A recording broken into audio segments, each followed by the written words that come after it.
We're back with a number of close calls for people in a Norfolk neighborhood. A series of fires is raising the anxiety level. Yeah, people around West Gantt are wondering why so many fires. It can't just be a coincidence.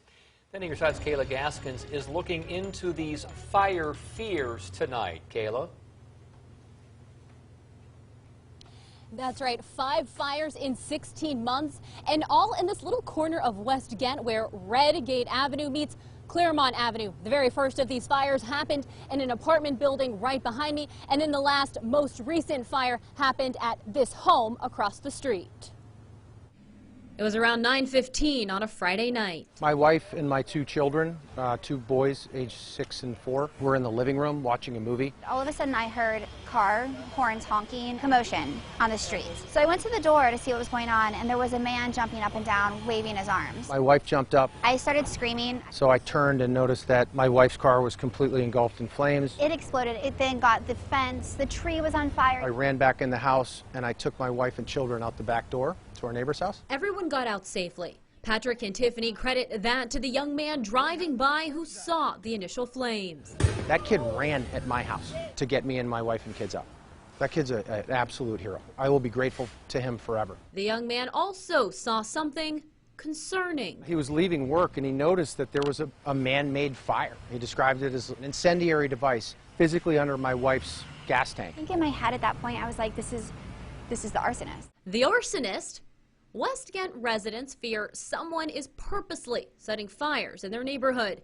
In the past 16 months, there have been 5 suspicious fires on or near the corner of Redgate and Claremont Avenue.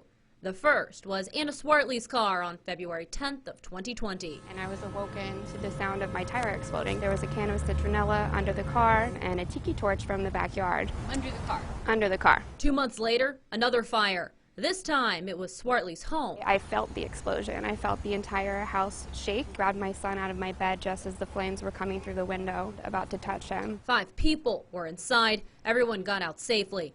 A month later, the now empty building caught fire again. This time, the landlord says they caught the arsonist in the act. We had video footage of the perpetrator going up. He was dressed in a hoodie and mask, and he had what looked like a 2-liter bottle of probably some accelerant. But I do feel the neighborhood is absolutely targeted. For a while, things seemed to simmer down until June 2nd of this year.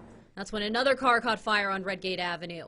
The next and last fire takes us back to the beginning of our story, when the McGee's cars and home were torched on June 11th. I mean, everyone's really scared. The fire marshal's office said the fires were under investigation and they are working aggressively to find answers. Let the community come together and help solve this crime before someone dies. And I understand this is challenging. A lot of the evidence probably burned. That said, if there's a person that's lighting buildings on fire and there's women and children in there, I can't imagine something that we should prioritize higher.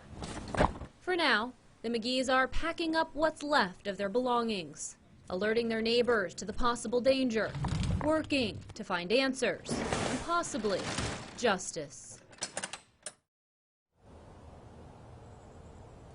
And if you have any information that can help with any of these investigations, you're asked to call the Norfolk Fire Marshal's office.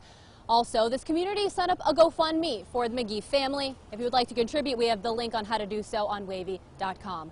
Live in West Gantt, I'm Kayla Gaskins, and on your side.